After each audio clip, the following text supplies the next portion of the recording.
السلام علیکم ورحمۃ اللہ وبرکاتہ۔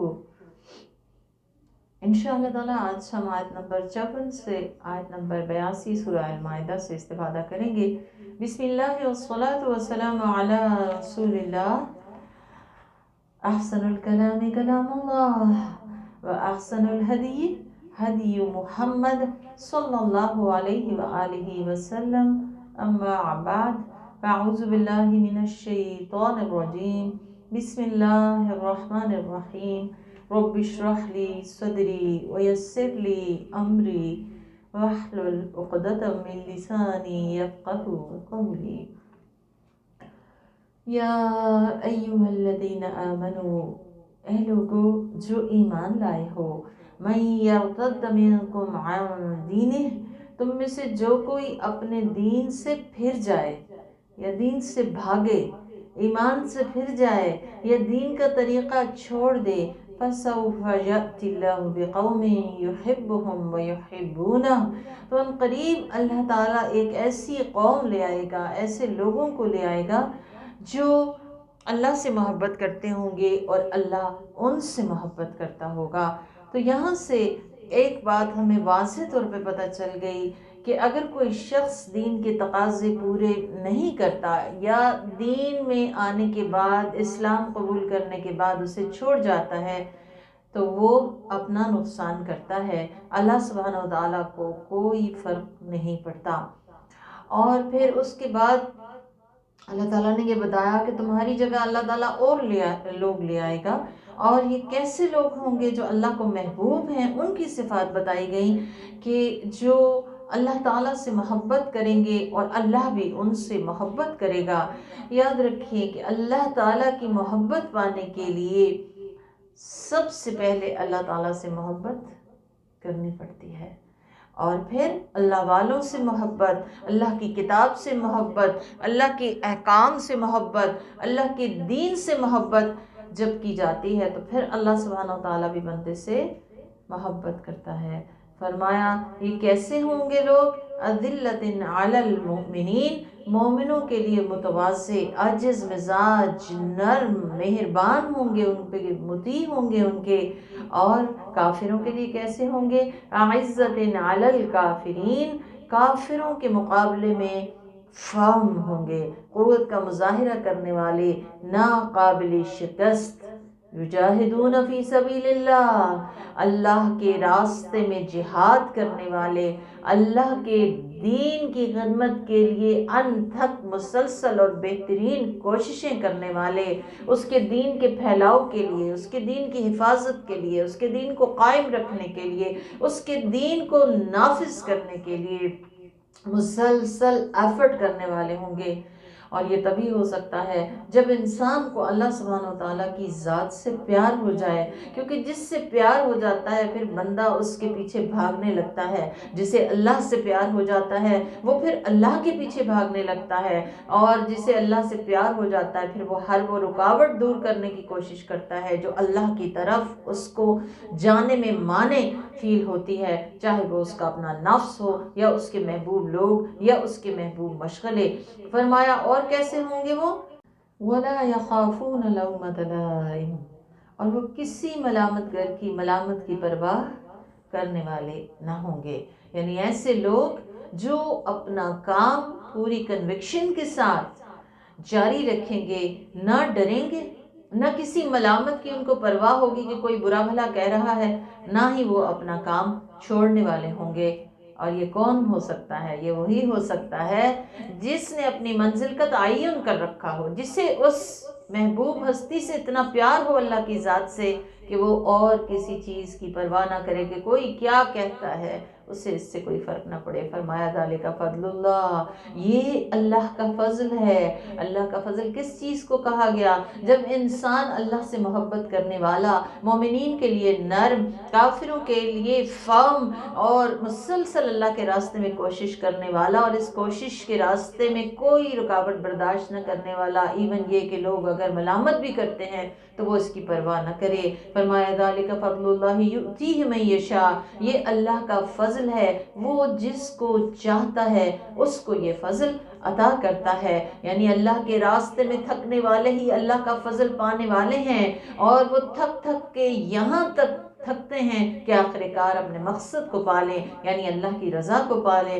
فرمایا یہ اللہ تعالیٰ کا انعام ہے، جس سے چاہتا ہے دیتا ہے، اور اللہ تعالیٰ بڑی بخشش والا اور علم والا ہے۔ پھر چونکہ انسان کی دوستی، انسان کی مصاحبت اس کے تمام اقوال و افعال پہ اثر انداز ہوتی ہے، تو گائیڈ کیا گیا، فرمایا کہ بے شک تم لوگوں کا دوست اللہ اور اس کے رسول اور مومنین ہیں۔ اور یہ ایک تو یہ بتا دیا گیا کہ دوستی کے قابل کون ہے، دوسرا یہ بات ہے کہ اللہ اور اس کے رسول کی دوستی تو ہر حال میں رکھنی ہے، اور یہ کیسے ہوگی، ان کی بات مان کے۔ لیکن ایمان والے کن کی دوستی رکھنی ہے، اس کی شرائط بتا دی گئی۔ فرمایا مومنین، جو نمازوں کو ان کے صحیح اوقات کی پابندی کے ساتھ ادا کرنے والے، زکوٰۃ ادا کرنے والے، اور اللہ کے لیے خضوع و خشوع اختیار کرنے والے ہوتے ہیں، جو اللہ اور اس کے رسول اور مومنوں سے دوستی رکھے۔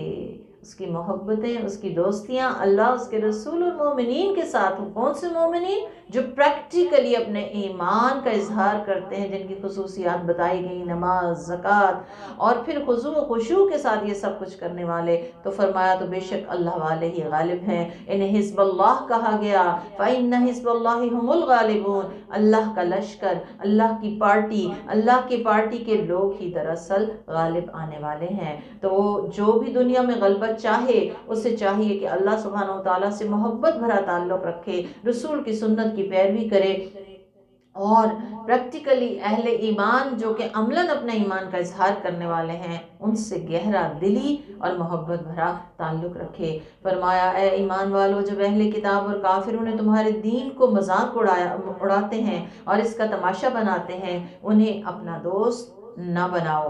اگر تم اہل ایمان ہو تو اللہ کا تقوی اختیار کرو، یعنی اللہ سے ڈرتے رہو۔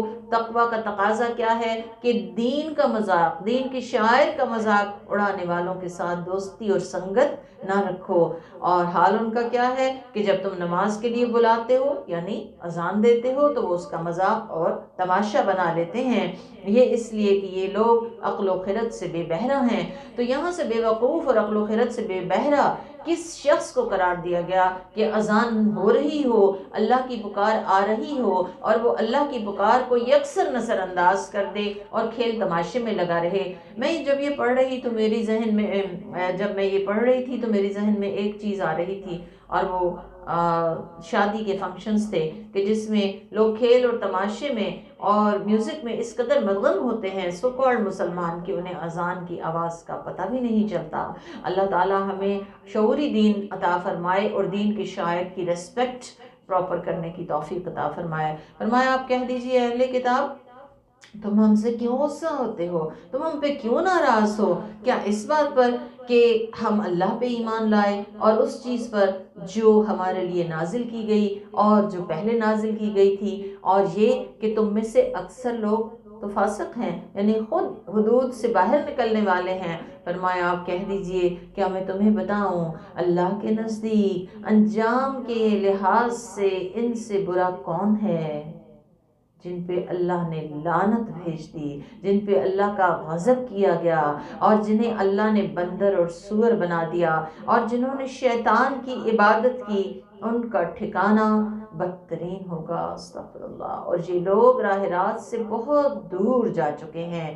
جب وہ لوگ تمہارے پاس آتے ہیں، تمہارے پاس سے مراد خاص طور پہ کون ہے؟ نبی کریم صلی اللہ علیہ وسلم اور صحابہ، تو کہتے ہیں کہ ہم ایمان لے آئے، حالانکہ وہ اپنے دل میں کفر لیے ہوئے آئے تھے اور کفر ہی لیے ہوئے واپس چلے گئے، اور اللہ ان کے رازوں کو خوب جانتا ہے۔ تو یہاں ایک بڑی اہم بات پتہ چل رہی ہے کہ اگر کسی شخص کی نیت ہدایت پانا نہیں، نیت درست نہیں، تو رسول کی مجلس سے بھی وہ بے فیض ہی اٹھتا ہے۔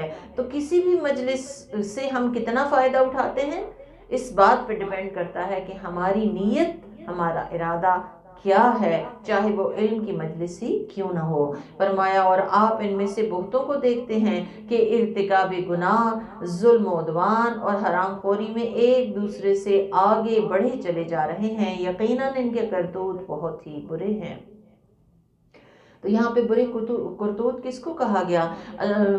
اللہ کے حق میں کمی کرنا۔ الاثم کیا ہوتا ہے؟ گناہ۔ گناہ کیا ہے؟ اللہ کے حق میں کمی کرنا۔ عدوان کیا ہے؟ بندوں کے حق میں کمی کرنا۔ اور پھر حرام کاروبار، اس میں ملوث ہونا، اور اتنا ملوث ہونا کہ ایک دوسرے سے مسابقت کرنا۔ فرمایا ان کے اللہ والے اور ان کے علماء انہیں بری بات کہنے اور حرام خوری سے کیوں نہیں روکتے؟ علم والوں کی، علماء کی، مشائخ کی ذمہ داری کیا ہے؟ امر بالمعروف و نہی عن المنکر کرتے رہیں، لوگوں کو گناہ اور حرام کھانے سے روکنا۔ حضرت علی ابن ابی طالب نے خطبے میں کہا، اے لوگو، تم سے پہلے کے لوگ ارتکاب گناہ کی وجہ سے ہلاک ہو گئے۔ جب وہ گناہوں میں آگے بڑھتے گئے تو ان کے علماء اور اہل حل و عقد نے انہیں نہیں روکا، تو وہ اللہ تعالیٰ کی گرفت میں آ گئے۔ اس لیے تم لوگوں کو چاہیے کہ بھلائی کا حکم دو اور برائی سے روکو، اس سے قبل کہ تمہارا وہی انجام ہو جو ان کا ہوا، یعنی امر بالمعروف و نہی عن المنکر جو ہے یہ لازم ہے ہر اس شخص پہ جو کلمہ پڑھتا ہے، اور اس کا پہلا ٹارگٹ انسان کی اپنی ذات ہونی چاہیے، اور پھر اس کے بعد باقی سب۔ فرمایا یہ جو کام کر رہے ہیں تو بہت ہی برا ہے، یہ جو کردار ادا کر رہے ہیں تو بہت ہی برا ہے۔ اور یہود نے کہا کہ اللہ کے ہاتھ بندھے ہوئے ہیں۔ کیوں کہتے تھے؟ کہتے تھے کہ ہمیں جو کہتے ہو صدقہ کرنے کے لیے، اللہ کے راستے میں دینے کے لیے، تو اللہ خود کیوں نہیں ان فقیروں کو دے دیتا؟ فرمایا انہی کے ہاتھ باندھ دیے گئے، اور ان کے اس قول کی جزا میں اللہ نے ان پہ لعنت بھیج دی، یعنی ان کے دل میں بخل ڈال دیا، اور اللہ کی رحمت سے وہ دور ہو گئے۔ بلکہ اللہ کے دونوں ہاتھ کھلے ہوئے ہیں، وہ جس طرح چاہتا ہے خرچ کرتا ہے، اور آپ پر آپ کے رب کی طرف سے جو چیز نازل کی گئی ہے، کیا نازل کیا گیا ہے؟ قرآن اور سنت، وہ ان میں سے بہتوں کی سرکشی اور کفر میں اضافہ کر دیتی ہے، اور ہم نے روز قیامت تک کے لیے ان کی آپس میں دشمنی اور بغض ان میں پیدا کر دیا ہے۔ جب جب وہ جنگ کی آگ بھڑکانی چاہتے ہیں، اللہ تعالیٰ اسے بجھا دیتا ہے۔ ان کا کام زمین میں فساد پھیلانا ہے، اور اللہ فساد برپا کرنے والوں کو پسند نہیں کرتا۔ آج کا ہمارا جملہ یہی ہے، اللہ لا يحب المفسدین، اللہ مفسدین کو، فساد کرنے والوں کو پسند نہیں کرتا۔ تو جب کبھی شیطان ہمارے دل میں فساد کا ارادہ ڈالے یا ہمیں فساد پر اکسائے، تو ہم نے الرٹ ہو جانا ہے کہ اللہ تعالیٰ ایسے لوگوں کو پسند نہیں کرتا۔ فساد کہتے ہیں نقص کو، خلل کو، خرابی کو، کسی چیز کو توڑ دینا، ختم کر دینا، رشتوں کو توڑ دینا، چیزوں کو توڑ دینا، اور حد اعتدال سے تجاوز کرنا۔ دو طرح کا فساد ہوتا ہے، حسی فساد اور مانوی فساد۔ حسی فساد میں کیا آتا ہے؟ تخریب کاری کرنا، توڑ پھوڑ کرنا، تباہی کرنا، کسی کا مال لوٹ لینا، ظلم و زیادتی کرنا، سحر کرنا، جادو کرنا، یا لوگوں کو لڑانا آپس میں، چاہے وہ مذہب کے نام پہ ہو یا اپنے کسی مفاد کے نام پہ لوگوں کو آپس میں لڑانا، اور ریسورسز کو ضائع کرنا جو کہ اللہ تعالیٰ نے دیے ہیں، مثلا پانی ہی کو ضائع کرتے چلے جانا بلا وجہ، جتنی ضرورت ہے اس سے زیادہ اس کو ضائع کرنا۔ اور مانوی فساد کیا ہوتا ہے؟ عقیدے کا بگاڑ، عمل کا بگاڑ، گناہ کا ارتکاب، معاملات میں اسراف، یعنی جو معاملہ اللہ نے بتایا ہے اس کے حدود سے باہر نکل کے اپنی مرضی، اور احساس سے برتری، اپنے آپ کو بڑا سمجھنا، اور اللہ کے بھیجے ہوئے حق کو اپنی خواہشات کے مطابق مولڈ کرنا، یہ تمام مانوی فساد میں آتے ہیں۔ تو اللہ تعالیٰ فساد کو پسند نہیں فرماتے، تو کیسے کیا جائے فساد کا سدباب؟ فساد کا سدباب رجوع اللہ، توبہ، استغفار، امر بالمعروف و نہی عن المنکر۔ اور یہ کیسے، کون سب سے پہلے کرے گا؟ اپنی ذات کو، سب سے پہلے اپنی ذات کو امر بالمعروف اور نہی عن المنکر کرنا، پھر باہمی مفاہمت کے لیے کوششیں کرنا، بجائے اس کے کہ انسان چھوٹی چھوٹی باتوں کو بڑھا چڑھا کے اور فساد اور لڑائی کا موجب بنا دے، ان کو وہیں پہ دفن کر دینا، معاف کر دینا، درگزر کر دینا۔ اور یہ سب تبھی آتا ہے جب انسان کے دل میں اللہ کا ڈر ہو اور اللہ کی کتاب سے مضبوط تعلق ہو۔ روز کی بنیاد پر، سمجھ کی بنیاد پر، عمل کی بنیاد پر، تبھی انسان اس سے بچ سکتا ہے۔ اللہ تعالیٰ سے دعا ہے ہمیں ہر طرح کے فساد سے بچائے رکھے۔ فرمایا وَلَوْ أَنَّ أَهْلَ الْكِتَابِ آمَنُوا وَاتَّقَوْا لَكَفَّرْنَا عَنْهُمْ سَيِّئَاتِهِمْ وَلَأَدْخَلْنَاهُمْ جَنَّاتِ النَّعِيمِ۔ اگر اہل کتاب ایمان لے آتے، یعنی ایمان کا اقرار کرتے، کلمہ لا الہ الا اللہ محمد رسول اللہ پڑھ لیتے، اور واتقوا عملاً ایمان لے آتے، یعنی اللہ کا ڈر ایسا ان پہ غالب ہوتا کہ ایمان کے عملی تقاضوں کو پورا کرنے لگتے، تو ہم ان کے گناہ ان سے دور کر دیتے اور انہیں نعمت والی جنتوں میں داخل کرتے۔ تو ہم بھی اگر چاہتے ہیں کہ اللہ تعالیٰ ہمیں نعمت والی جنتوں میں داخل کرے، ہمارے گناہ بخشے جائیں، تو دو کام ہیں۔ ایک تو یہ کہ شعوری طور پہ ایمان لانا، اور پھر اس ایمان کا عملی اظہار ہماری پریکٹیکل لائف میں نظر آنا چاہیے۔ فرمایا اور اگر وہ تورات اور انجیل اور اس قرآن پہ عمل پیرا ہوتے جو ان کے رب کی طرف سے ان کی طرف نازل کیا گیا ہے، تو اپنے اوپر سے اور اپنے پاؤں کے نیچے سے روزی پاتے۔ یعنی اگر کوئی شخص اللہ کی کتاب کو اپنے اوپر نافذ کر لیتا ہے، اپنے اوپر قائم کر لیتا ہے، اپنی ذات سے ابتدا کرتا ہے، اس کے احکام پورے کرتا ہے، اس کے نواہی کو چھوڑ دیتا ہے، تو پھر اللہ تعالیٰ اس پہ رزق کے دروازے کھول دیتے ہیں، اوپر سے بارشیں برستی ہیں، زمین نیچے سے سونا اگلتی ہے، فصلوں کی صورت، معدنیات کی صورت، اور بے شمار طریقے ہیں اللہ تعالیٰ کے دینے کے۔ فرمایا یعنی یہ فائدے کس کے ہیں؟ اللہ کی کتاب کو اپنے اوپر نافذ کرنے کے۔ فرمایا ان میں سے ایک جماعت راہ اعتدال پہ چلنے والی ہے، یعنی اہل کتاب میں سے کچھ بہتر لوگ بھی ہیں، مثلا عبداللہ بن سلام جیسے لوگ، اور ان میں سے بہتوں کے کرتوت برے ہیں۔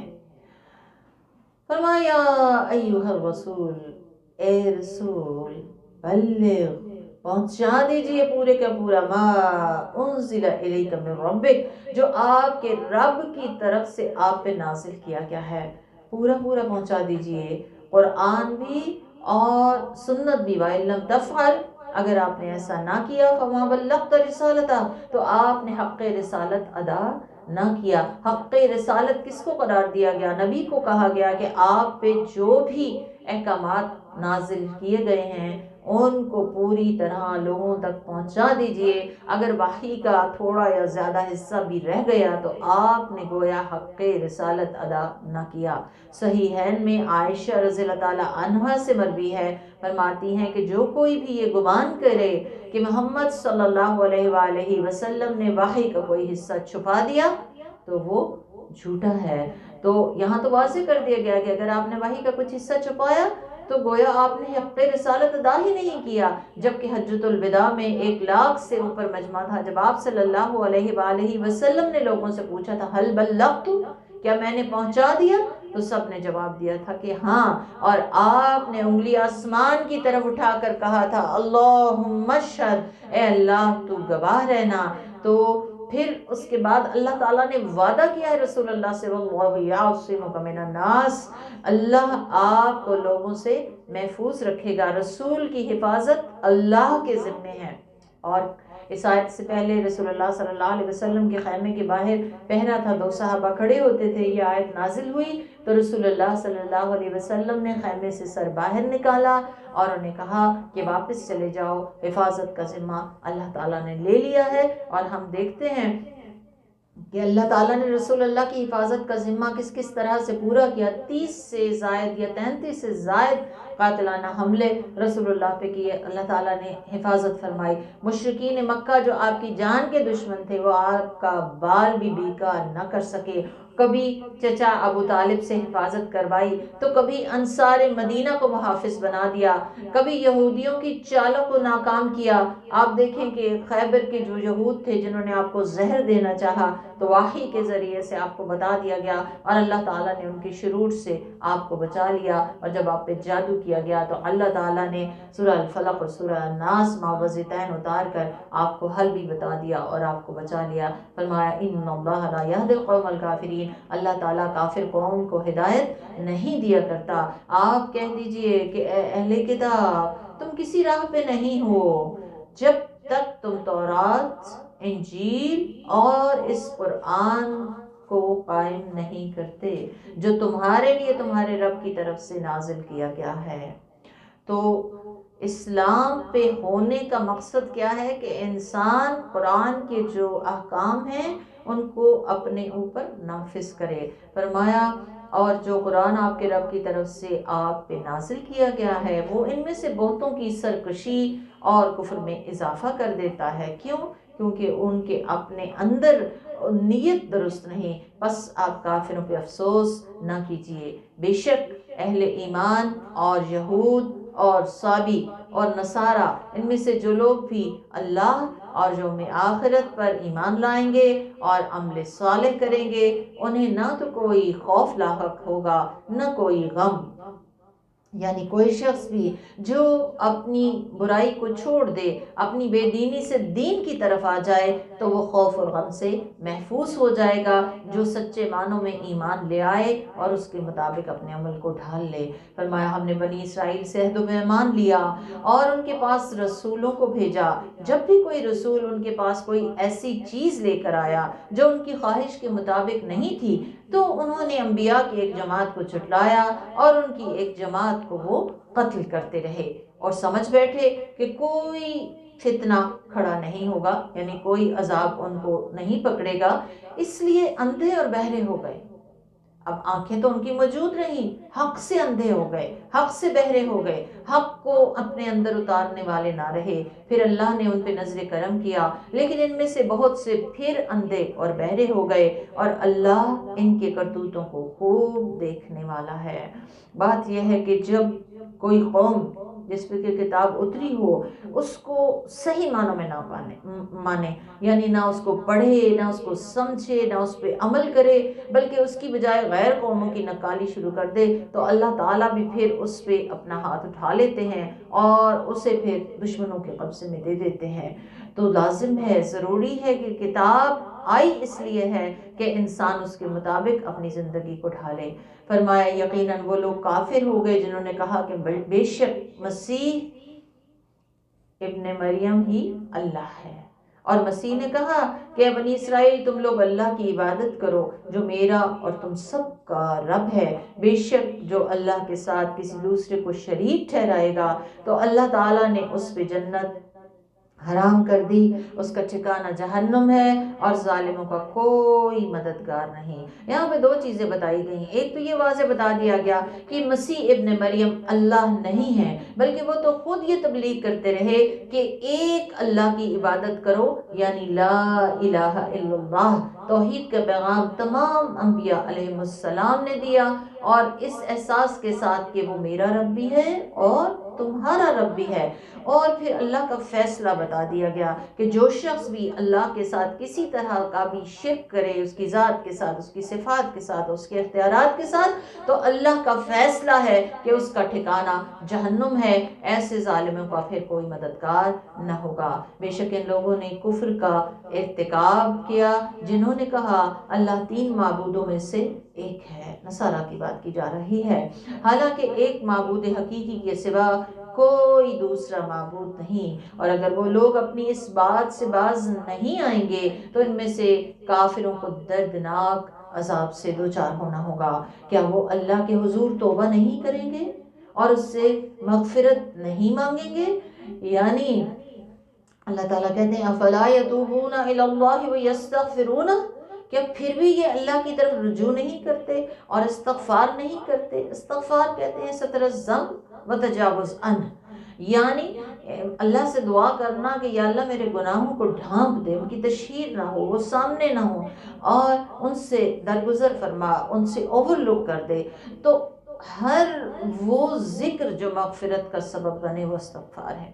ایک تو وہ استغفار ہے جو رسول اللہ نے سکھائے، استغفر اللہ ربی من کل ذنب واتوب الیہ، اور اس کے علاوہ بھی بے شمار ہیں، استغفر اللہ الذی لا الہ الا هو الحی القیوم واتوب الیہ، اور پھر ہر وہ ذکر جو استغفار کا باعث بنے۔ مثلا آپ نے فرمایا سبحان اللہ وبحمدہ سبحان اللہ العظیم، اگر کوئی شخص 100 مرتبہ کہہ لیتا ہے تو اس کے تمام گناہ معاف کر دیے جاتے ہیں، چاہے وہ سمندر کی جھاگ کے برابر ہی کیوں نہ ہو۔ تو فرمایا کیا یہ پھر بھی اللہ کے آگے توبہ نہیں کرتے، اس سے استغفار نہیں کرتے؟ اللہ غفور الرحیم، اللہ تو غفور الرحیم ہے، یعنی جو شخص بھی اللہ سے معافی مانگے اور اس کی طرف رجوع کرے تو اللہ تعالیٰ کو بڑا مہربان اور رحم کرنے والا پائے گا۔ مسیح ابن مریم ایک رسول تھے اور کچھ بھی نہیں، ان سے پہلے بہت سے رسول گزر چکے، اور ان کی ماں ایک صدیقہ عورت تھی۔ صدیقہ سے مراد ہے قول اور فعل میں مطابقت رکھنے والی، یعنی جب انہوں نے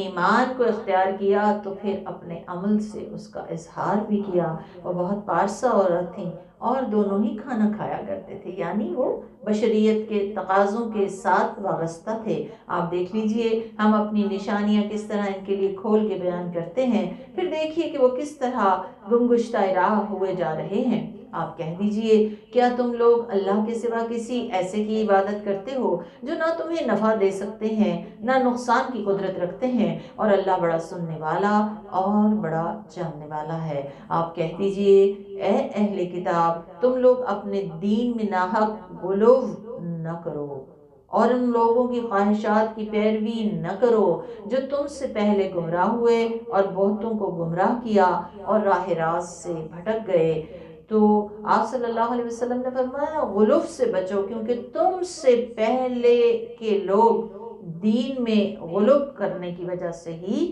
ہلاک کیے گئے۔ غلوف کیا ہوتا ہے کہ جس کا جو مقام اور مرتبہ اللہ نے مقرر کیا ہے اپنی مرضی سے اس کو اوپر یا نیچے کر دینا، مثلا نبی کو اللہ کے مقام پہ پہنچا دینا یا پھر نوافل کو فرائض بنا دینا۔ فرمایا بنی اسرائیل کے جن لوگوں نے کفر کیا ان پہ داؤد اور عیسیٰ ابن مریم علیہ السلام کی زبانی لعنت بھیج دی گئی۔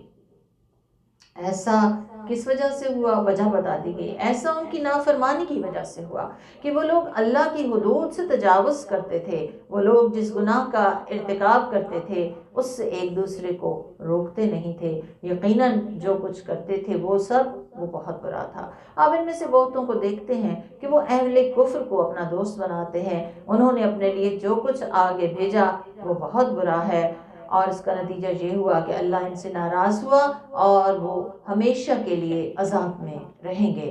اور اگر اللہ اور اس کے نبی اور جو قرآن ان پہ نازل کیا گیا ہے سب پر ان کا ایمان صادق ہوتا تو ان کافروں کو وہ اپنا دوست کبھی نہ بناتے، لیکن حقیقت یہ ہے کہ ان میں سے بتیرے فاسق اور نافرمان ہیں۔ آپ مسلمانوں کے سب سے بڑے دشمن یہود اور اہل شرک کو پائیں گے، اور مسلمانوں کے سب سے قریبی دوست ان لوگوں کو پائیں گے جنہوں نے کہا کہ ہم نصارہ ہیں، اس لیے کہ ان میں سے کچھ علماء اور کچھ راہب ہیں، یعنی عبادت گزار لوگ جو کہ دنیا ترک کر دیتے ہیں اور وہ کبر و غرور نہیں کرتے۔ تو انجام کار کیا ہے کہ کون لوگ ہیں کہ جن کے اندر تواضع ہوتی ہے؟ وہ لوگ جن کے اندر علم اتر جاتا ہے، کیونکہ علم انسان کو اندر سے تواضع ادا کرتا ہے، عاجزی ادا کرتا ہے، خدا خوفی پیدا کرتا ہے، اور یہی چیز دلوں کی نرمی کا باعث بن جاتی ہے۔ اللہ سبحانہ و تعالی